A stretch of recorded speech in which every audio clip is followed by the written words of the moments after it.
All right. Today's read aloud. I haven't read this book before. It was recommended to me by a teacher who said, the students, the kids will love this book. So look at the title. If you can't read it, it's called Walter the Farting Dog. So I'm sure you can guess what that means the book will be about.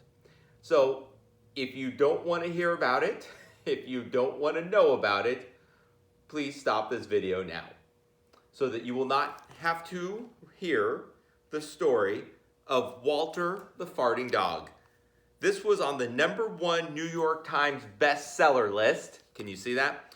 Over 1 million copies sold. So, all right, last chance. I'm about to open this book.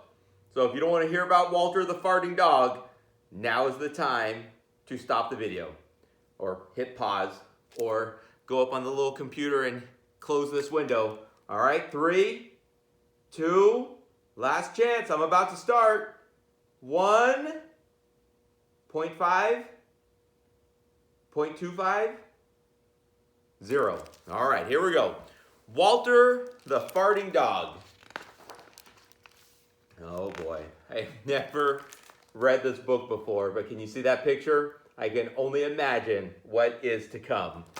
Here we go. Betty and Billy brought Walter home from the dog pound. Nobody wanted him, said Billy. But we love him, said Betty. Well, he smells awful, said their mother. I think you'd better give him a bath. There they are. Oh boy.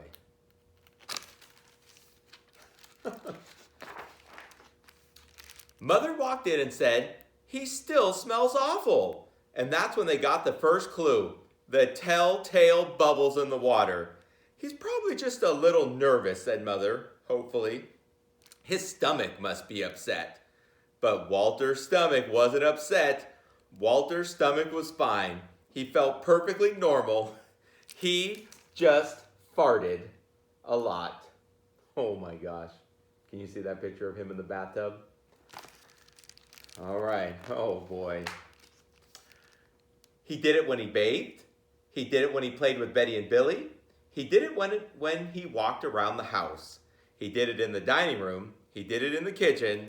And he did it in his sleep. I'm hoping you can all see those pictures. I need to go closer, but I don't want it to not be in the frame. That dog farts morning, noon, and night, said Father. He can't help it, Daddy, said Betty and Billy. They didn't mind Walter's farts. So what if he farts, Billy said to Betty when they were alone in their room with Walter. Betty agreed. Walter agreed too. He sat there looking innocently around, farting. Take him to the vet, said Father. Oh my gosh. Can you see them in the bedroom? Can you see what Walter's doing?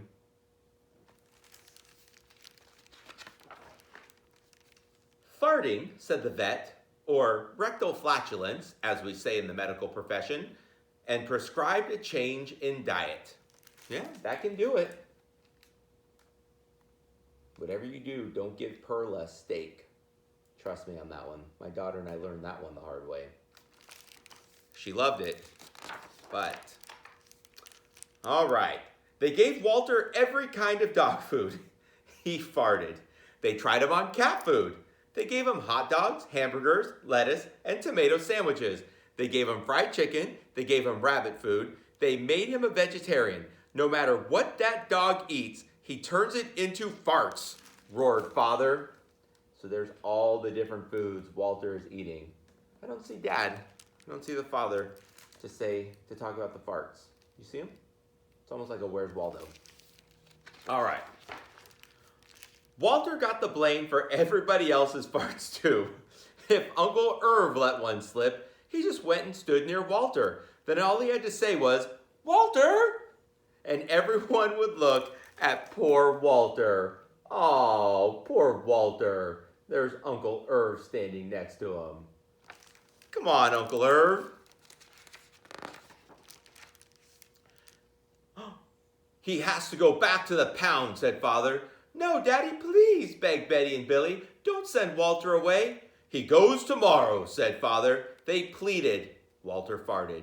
It was all over. That night, Betty and Billy cried in their beds, and Walter looked at them unhappily. "Oh, Walter," said Betty, "you've got to stop farting." "Because Father's going to send you back to the pound tomorrow," said Billy. There's Walter.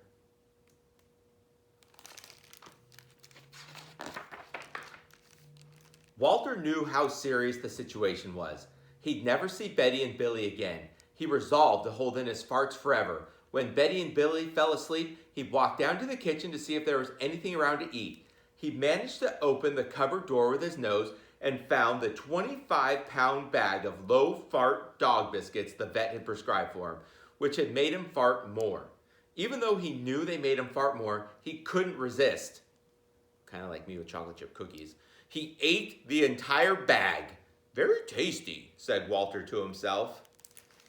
I don't know if you can see where it says fart free. It says biscuit. I think it's supposed to say biscuits, but that's okay. All right. Oh boy. And then he went and lay down on the sofa. A gigantic gas bubble began to build inside him. "This is going to be trouble," he said to himself nervously. He was afraid of what might happen if he let it go. He thought maybe the house would explode, so he kept it in. It wasn't easy. In fact, it was torture, but he had resolved never to fart again. His future depended on it. As he lay there, with his tail wrapped tightly between his legs, he heard a noise at the window. It actually looks like Walter has that big gas bubble. Can you see him almost blowing up like a balloon? Oh boy. He watched it slowly open. A pair of burglars came through. They dropped silently into the kitchen. "Watch out for the dog," said one of the burglars. "He won't bite," said the other. "He's a wimp." Walter might have bitten them, except he was so filled with gas he couldn't move. They tied a rag around his snout so he couldn't bark. "Oh, okay," whispered the first burglar. "Let's clear the place out." They took everything they could get their hands on. Walter wanted to stop them, but he was having unbearable gas pains. He rolled on his back and waved his paws in the air. He gnashed his teeth. "We've got it all," said the second burglar. "Let's go."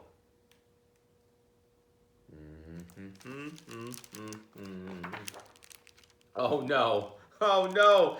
That's when Walter let it fly. It was the worst part of his life. It made a tremendous noise and shot him across the room. A hideous cloud filled the air. The burglars clutched their throats, unable to breathe. With tears in their eyes, they raced for the window. They tried to grab their bag with all the valuables in it, but their arms were too weak. "Let's get out of here." Whew. That is a big gas bubble. They jumped out the window and ran up the block, choking and gasping for air. Still blinded by Walter's attack, they stepped into the headlights of an approaching police car. "Hold it right there," said the policeman.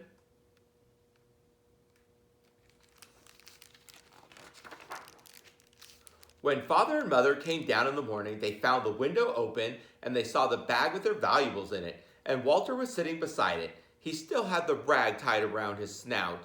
You'd have to say he looked heroic. "He saved the silverware," cried Mother. "He saved the VCR," cried Father. VCR?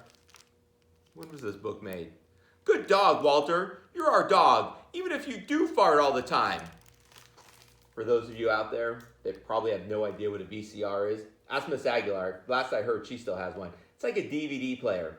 Or it's like Netflix, but you had a rectangular tape that you put into a machine. You couldn't just stream it, but you would watch them on this. We probably might have one around school somewhere. I still have a VCR player in my garage, but VCR, holy cow. I'll tell you what year this book was made after. And so the family learned to live with Walter, the hero dog. And that's the end of our tale. Oh, what a happy ending.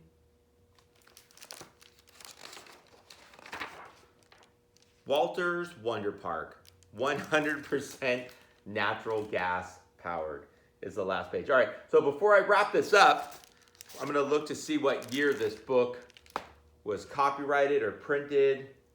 Let's see. I don't see anything. Looking in here.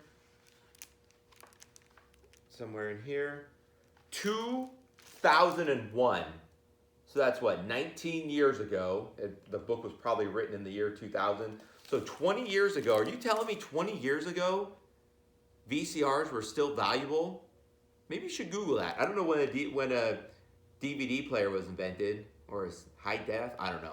All right, ladies and gentlemen, I hope you enjoyed this book. If you're still watching, everything you ever needed to know and more about Walter the Farting Dog. Hey, Sunny Soul misses you. I miss you. I hope you get back here as soon as you can. Until then, stay safe, stay healthy, and be amazing every single day. I believe in you.